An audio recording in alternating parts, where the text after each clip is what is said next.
Astăzi vorbim despre mormântarea lui Hristos, o pictură a lui Vittore Carpaccio, un pictor care s-a născut în Veneția și... În 1465, a murit în 1526, cam așa, nu știu exact anii, iar pictura a fost realizată spre sfârșitul vieții lui, în anul 1510-1520, nici asta nu se știe sigur, dar spre sfârșitul vieții, se vede și maturitatea în pictură. Dimensiunile tabloului? 1000 mm. 145 pe 185 cm și se află la Berlin. Acestea fiind spuse, putem să facem o prezentare a tabloului, a istoriei tabloului, ce se întâmplă în tablou. Ce scenă, ce prezentată? Reprezenta după moartea lui Hristos. Da, zic cum se întâmpla, de ce a murit, da? Că era mulți evrei care vrea să-l omor pe Iisus și Satan care a, cum se zice, înconjurat apostolul Judas să trădează pe Iisus. Și Iisus era cu 12 apostoli lui. Și știa tot ce se va întâmpla, ce se gândea lumea și atunci știa că va muri și știa că Judas vrea să-l trădeze. Da. Și atunci a lăsat pe Judas să pleca și era cu atunci altă apostoli, 3.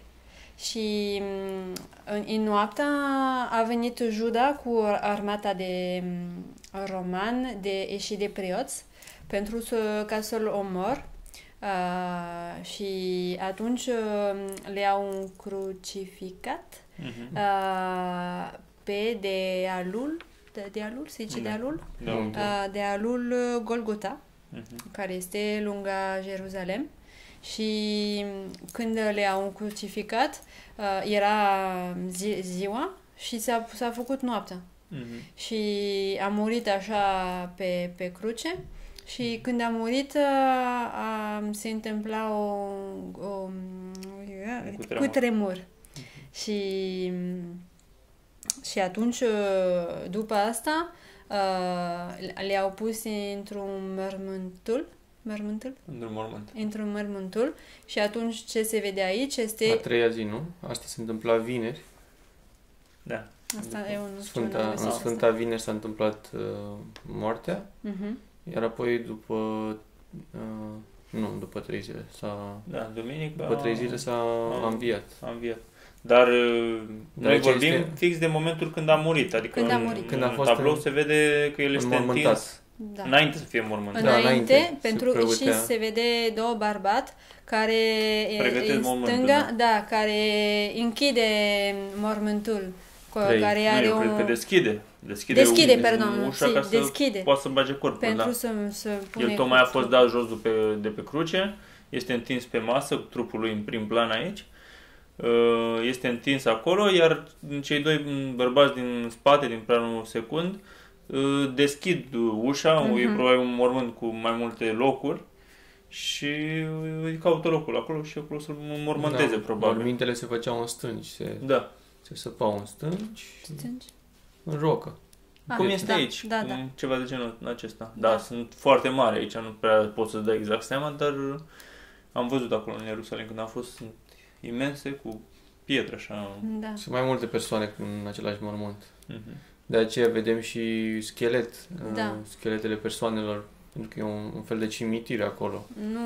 Dar este un loc, o ruină și se vede pietra asta nu vine de, care sunt ruptă, nu vine de cutremur, era așa un loc ca abandonat și este un loc înainte Iisus, Roman facea crucificări persoana care era condamnată de moarte. Și de-aia am zis că aici e un fel de cimitir și se scoate piatră, se scot cadavrele care sunt în morminte, se pun alte cadavre. Da. Era felul lor de a de a mormânta.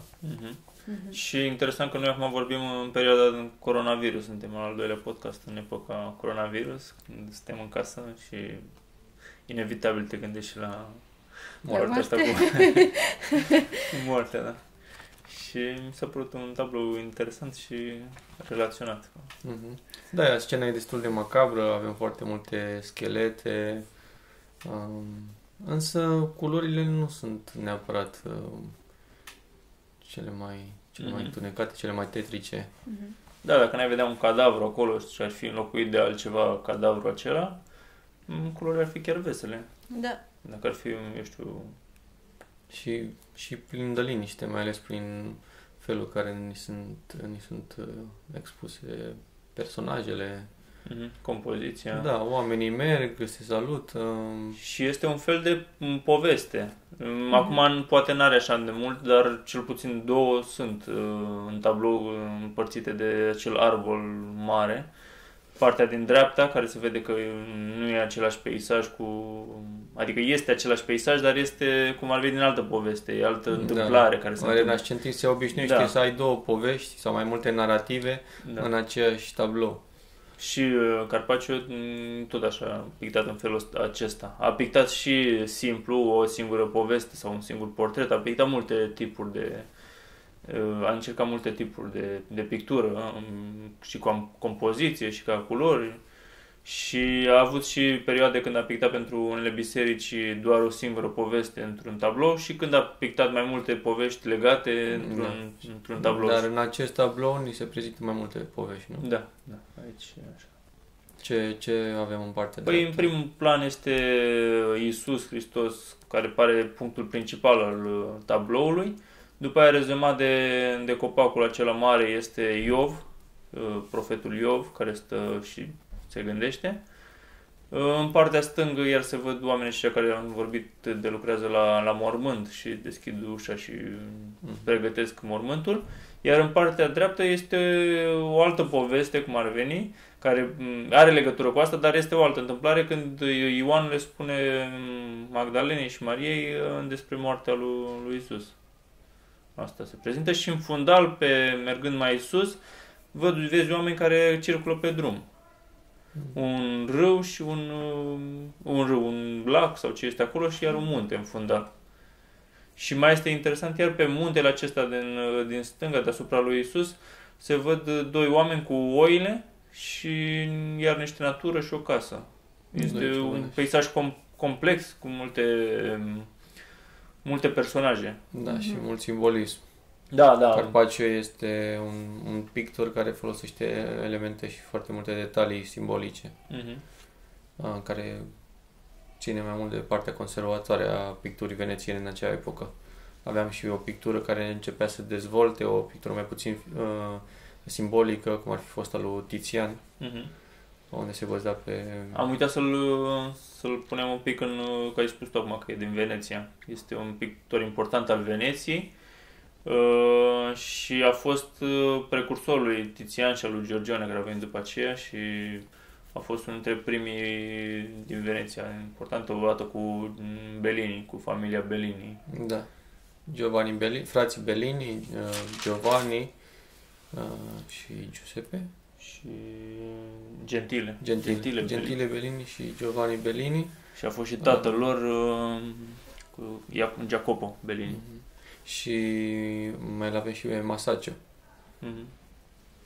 Ei asemănându-se destul de mult la stil cu Carpaccio și influențându-l pe acesta prin maniera lor de a expune personajele destul de matematic calculate și spațiile și arhitectura.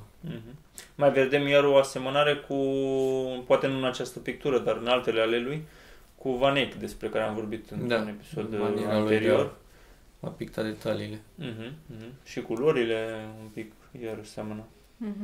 Și acum că tu vorbești de Van Eyck era în primul plan cu fetița, un al doilea și al treilea și aici este la fel. Primul plan și mai este cu culoare aici. Este un primul plan cu un portocaliu, portocaliu, altă cu galben și altă cu albastru. Și eu vreau să te întreb, Radu, dacă tu ai o semnificație despre asta. Deja este verticală, este, cum se zice, o degradate verticală și un degradate, dar de ce?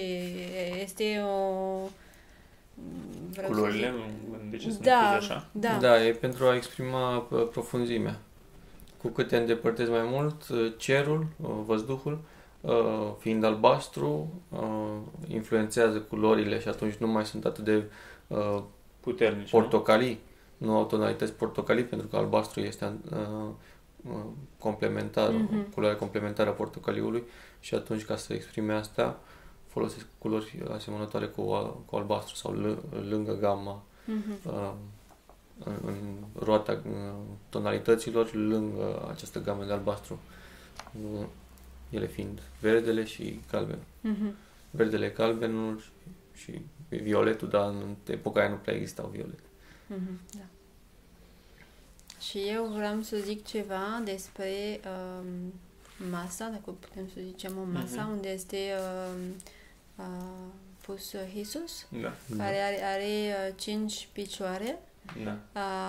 Și am căutat numărul 5, ce înseamnă, și atunci am găsit că cruce de Ierusalem, pentru că asta, Golgota, este lângă Ierusalem și cruce Ierusalem este cu 4, nu cruce, cum se zice? Muntele. Da, cruce din Ierusalem, se zice așa. Și este o cruce, este o mare cruce în mijloc și în partea lângă, nu știu exact cum să zic, este 4 cruce. Și atunci asta e ca 4 în partea lado, cum se zice? Dreapta și stânga? În fiecare parte, da. Da, în fiecare parte. Fiecare lateral. Este mică cruce, mică picioarele și în mijloc este asta mare.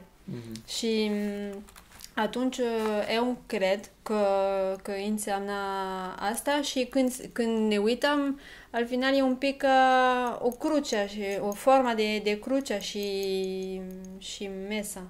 Asta cu picioarele și mesa. Nu știu, pe mine mă duce mai mult cu gândul la simbologia tabloului. Pentru că mie tablou mi se pare o chestie despre moarte și viață. Această idee mi se pare ideea principală a tabloului și totul mi se pare legat de această idee. Da, dar ce este că când am citit despre crucea asta, ei zice că 4 mică cruce reprezenta, pentru că este ca un pătrat. Și asta reprezenta pământ, material și real. Și cel mai mare zic că reprezenta cer, spirit și abstract. Și atunci văd asta în primul plan, dar în al doilea plan se vede ușa pătrată întunerică de mormântul, care pentru mine reprezenta unde se pune trupul lui Iisus, și după se vede ușa, nu este o ușă, dar asta deschide, mai luminos și unde se duce acest picior roșu. Da, și asta se vede, când ne uităm la asta, vedem un drum și dacă folosim drum se duce până cer și se duce, face ca un, nu știu cum se zice, un viraj, se zice un viraj și se duce direct așa în cer și în partea asta, după asta, când ajungem la cer, eu văd un cap de cineva și o scriptură, cum se zice, ebraic. Și atunci mi-am gândit că istoria este tot asta. Aici? Nu, în cer. Aici, vezi, drum se termină aici și aici este un cap de cineva și un scris. Eu văd asta. Aici, un cap de cineva și un... Nu știu, dar eu văd asta și atunci mi-am gândit că poate fi așa, este ca atunci patru mică cruce care reprezenta și mormântul unde este real, trupul real lui Isus și ușa mai mare care reprezenta atunci, cum au zis ei, abstract, și asta care reprezenta alma lui Isus, care folosește drum și care se duce până la cer. Tot cam așa mă gândeam și eu. Nu, dar și eu m-am gândit la poarta asta munte și ce simbol are, că putea să facă doar muntele acolo, să continue munte, dar a vrut să facă acest intrând în piatră. Care este total diferită de mormânt. Da. Se contrastează prin forme, pentru că au o asemănare prin proporții. Tot o ușă, una fiind întunecată, lângă, tot așa din rocă, duce la un spațiu și mai luminos, acest câmp care duce spre locul de răstignire cu cele 3 cruci. Da, și m-am întrebat și eu mult despre această poartă și tot așa mă gândeam și eu. M-am gândit la chestia asta că trebuie să fie o simbologie, nu e doar pus acolo doar... Și mai e un simbol al muzicii. Pe aceste roci sunt 2 muzicieni, care e o artă tot a spiritului, a celor nevăzute. Da. Și e interesant că cei 2 muzicieni, cum zici tu, dar nu sunt muzicieni, sunt păstori care sunt cu oile. Da, dar totuși cel îmbrăcat în roșu are un instrument de vânt.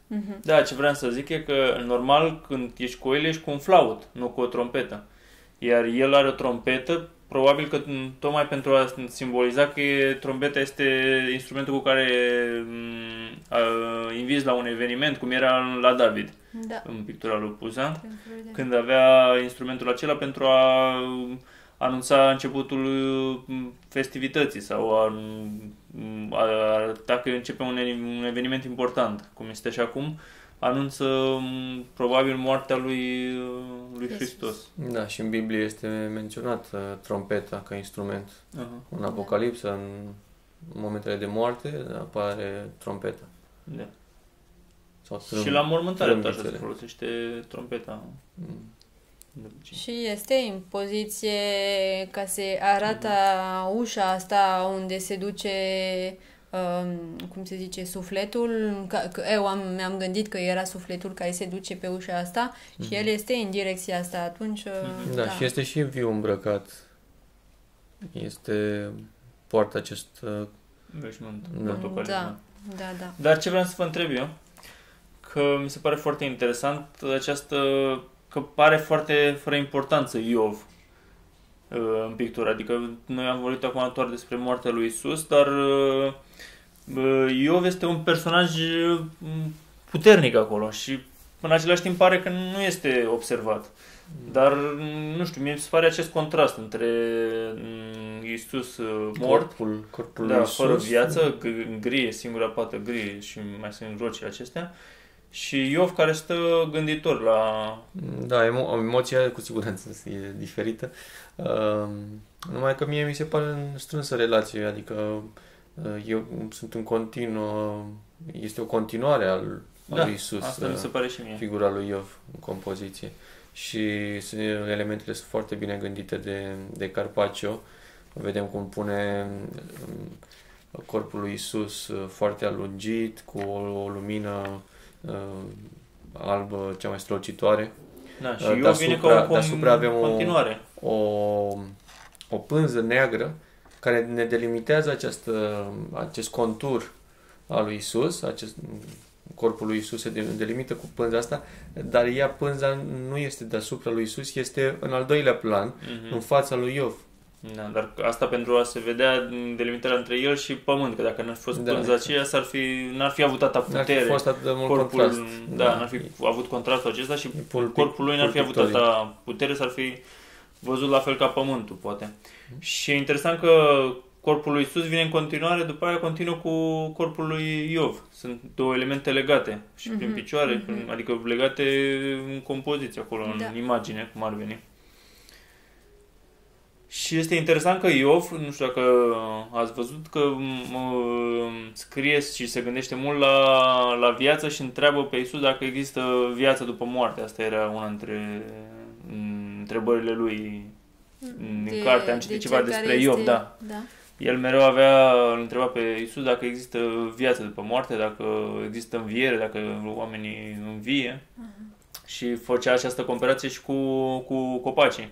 Că zicea, dintr-un copac mort, mereu revine la viață sau chiar dacă moare, tot iese ceva din rădăcina lui.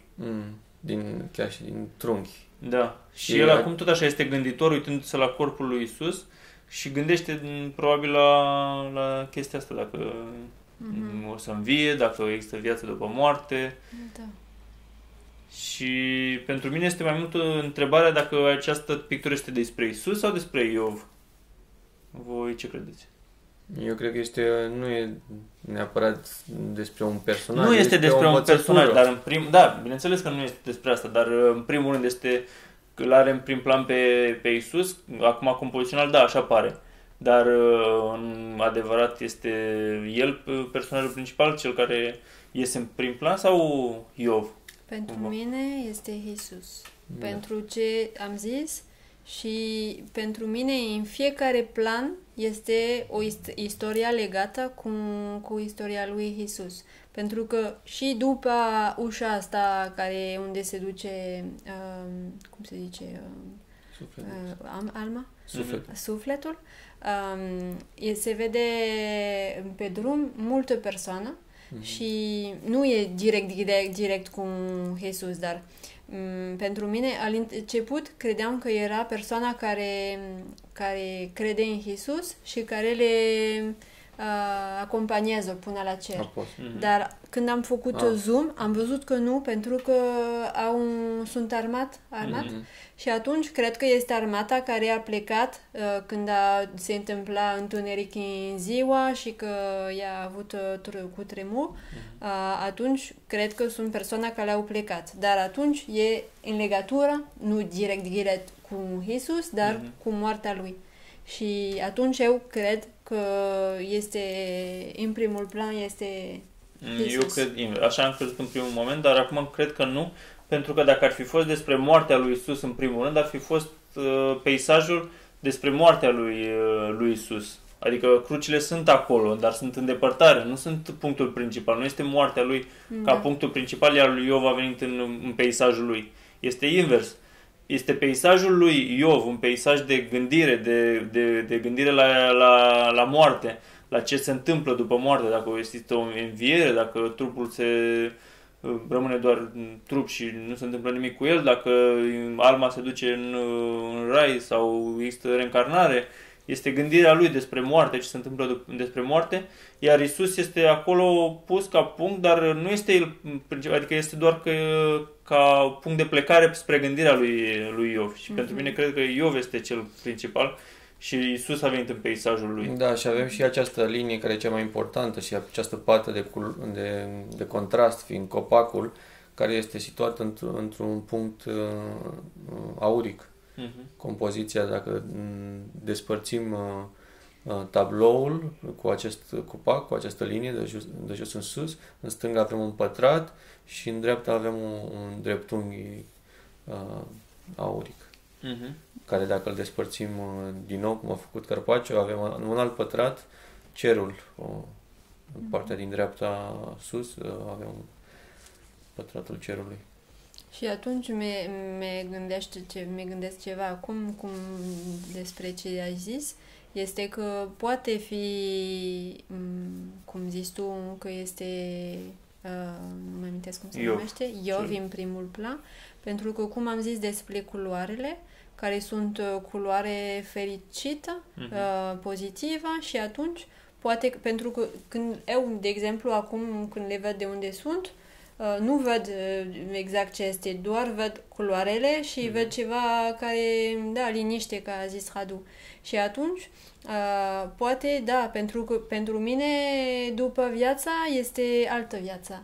Și atunci, poate, da, că este ceva fericit. Ok, tu mori, dar nu e nimic, pentru că mai ai o viață și mai vei avea mult aventură. Da, era și el. Mereu gândea în speranța că există o viață. Nu știa sigur, dar mereu gândea că există o speranță, că există viață după moarte. Și în tablou acesta mereu mi se pare că există acest echilibru între viață și moarte, între înviere și moarte. Da, și interesant că în partea cealaltă avem pe cele două Marii. Una pare cam depășită de moment și are fața aproape moribundă, iar cealaltă, probabil Maria Magdalena, este mai împăcată cu sine însuși. Și acest grup este în cealaltă parte, probabil reprezintă și această dualitate a masculinului și femininului. În această diviziune a copacului, care este natura, care este elementul care nu ai ce să-i faci astea. Și vreau să spun despre faptul că am plecat de la masă și la fel, de-aia te-am întrebat de picioarele mesei, ce părere ai tu despre ele. Și mi se pare că tot în această dualitate de viață-moarte merge și aceasta, pentru că masa putea să stea la fel de bine și cu piciorul din mijloc singular și sus acolo, sau cu picioarele din laterale, cele 4 picioare și fără cel din mijloc. Și totuși a vrut să-i pună și pe amândouă, și în mijloc și picioarele laterale. Putea să fie o piatră. Da, sau la fel de bine. Dar tot așa e ceva simbolic, cred eu, și așa mă duce pe mine cu gândul, cel puțin. Și picioarele laterale, dacă ar fi o masă doar cu picioarele laterale, mi se pare că ar fi o masă de mormânt, o masă pe care se așează persoana înainte să fie băgată în mormânt când este moartă, zilele când stă pe masă. Iar masa, dacă ar fi doar cu piciorul de mijloc, mi se pare, mă duce cu gândul la masa de botez, pe care se pune copilul, sau o masă sacramentală. Da, când se pregătește de botez. Aceasta este masa aceea cu un singur picior. Și în spate, mai sus, vezi lângă oamenii aceștia doi care pregătesc mormântul, mai este un om al treilea care are un lighean, un vas cu apă. Să spele... Da, de spălat, dar poți să-l folosești probabil pentru Iisus ca să-l spele, dar poți să te gândești la fel și la taina botezului, când copilul este băgat în apă și este tot o naștere. Și poate să fie tot la fel, acest contrast între moarte și viață. Da. La fel și ușile acestea, ușa din mormânt care te duce într-un punct închis, negru, și ușa din dreapta din munte, care e doar o trecere spre o nouă viață, și avem acest un paradis. Avem acest S utilizat în multe picturi al lui Carpaccio. Avem o pictură, întâlnirea cu Papa, iar acolo avem 3 grupuri. Grupul central, care sunt oamenii bisericii cu Papa, care sunt ca o acumulare de persoane suprapuși, iar în stânga avem tot așa un S în compoziție cu persoanele care vin la acest grup de persoane din biserică, reprezentația bisericii. Și avem foarte multă mișcare în acest tablou. Cred că el e foarte interesat de acest element al personajelor care se asociază prin mișcare cu peisajul. Mi-am amintit încă un tablou pe care l-a făcut în același an, sau aproape de același an, nu se știe exact când, tot așa cu Iisus și Iov și Sfântul lui Jeronimus într-o parte și alta, tot așa un pic macabră, dar cam în același stil, cu Dumnezeu mort pe scaun, un pic asemănător. Da. El pictează de multe maniere persoanele, grupurile de persoane. Îi place foarte mult să reprezinte aglomerații, dar avem un tablou unde sunt mai răsfirate. Avem un alt tablou, Vizita, din 1505-1506, un tablou anterior, unde vedem 2 figuri feminine în prim plan. Iar în prejur avem grupuri de obicei de câte 2 persoane care se reunesc, au o interacțiune, și îmi place foarte mult la tabloul ăsta și atitudinea animalelor. Avem animale care tot așa se întâlnesc cu unele cu alții. Avem iepurile care se vede cu o pasăre, alte două păsări în partea dreaptă. E destul de fericită. Și un alt aspect care îmi place la pictura lui Carpaccio, pentru că el are multe simboluri, este acesta de muzică. Eu cred că muzica este într-un fel și elementul care te face să te gândești la peisaj ca și cum ar avea un sunet. Avem un alt tablou unde în prim plan avem 3 figuri care cântă și deasupra avem o scenă religioasă cu Iisus pruncul care este înmânat în catedrală. Și parcă din aceste persoane, mai ales din cea centrală, reiese muzica întâlnirii, acestei scene care este deasupra. Deci interesant această simbologie și faptul că tabloul la prima vedere pare unul macabru, dar totuși pare o speranță, chestii care te face să te gândești, nu este neapărat doar moartea. Da. Și mi se pare potrivit pentru epoca în care trăim. Mai aveți ceva de adăugat? Eu nu. Eu mai am o scurtă poveste despre Carpaccio ca mâncare. Nu știu dacă știți că de acolo, de la numele lui vine și numele mâncării Carpaccio de băf. Și a plecat de la un tip din Veneția, Giuseppe Cipriani, care era șeful unui restaurant celebru din Veneția, Henry's Bar, și acolo veneau fel de persoane importante și într-o zi a venit contesă, cum îi spunea ei,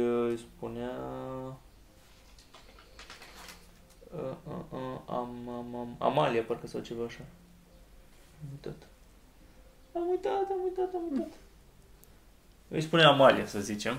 Așa, și aceasta era o contesă și a venit într-o zi, s-a așezat acolo la masă și spune: domnul Cipriani, avem o problemă, că doctorul mi-a recomandat să nu mai mănânc carne, că nu e bine pentru trup, sau dacă mănânc să fie puțin și să fie carne crudă. Și ce putem face, domnul Cipriani, Giuseppe? Și domnul Giuseppe Cipriani se duce în restaurant, înăuntru, la bucătărie, face o farfurie și în acel an, era un an 1950, când a apărut acest tip de mâncare, și în acel an, în Veneția, era o expoziție a domnului de care vorbim astăzi, Vittore Carpaccio. Și tot orașul, se pare că era plin de stegulețe și anunțuri care vorbeau despre această expoziție și toate erau în culorile lui specifice, acest roșu de carne crudă și acest crem, așa cum era parmezan. Și el avea în minte chestia asta și a venit repede cu ideea și a tăiat carnea crudă de vită, feliuțe, așa, i-a pus un pic de parmezan și a făcut farfuria pe care o cunoaștem de Carpaccio. Și când a venit să-i o prezinte, zice: voila, doamna Amalia, aveți Carpaccio. Și a rămas: Carpaccio. Și de acolo a rămas cu numele de Carpaccio, de acolo vine numele. Dar el oricum mai inventase și mai pusese și alte nume înainte, are, de exemplu, un cocktail Bellini sau ceva așa, care e mai roșu sau. Da. Deci nu era la prima, dar ăsta a devenit mai... Era un mare fan a devenit mai faimos al picturilor. Da. Și putem să terminăm în această notă amuzantă. Bine. Okay. Bun.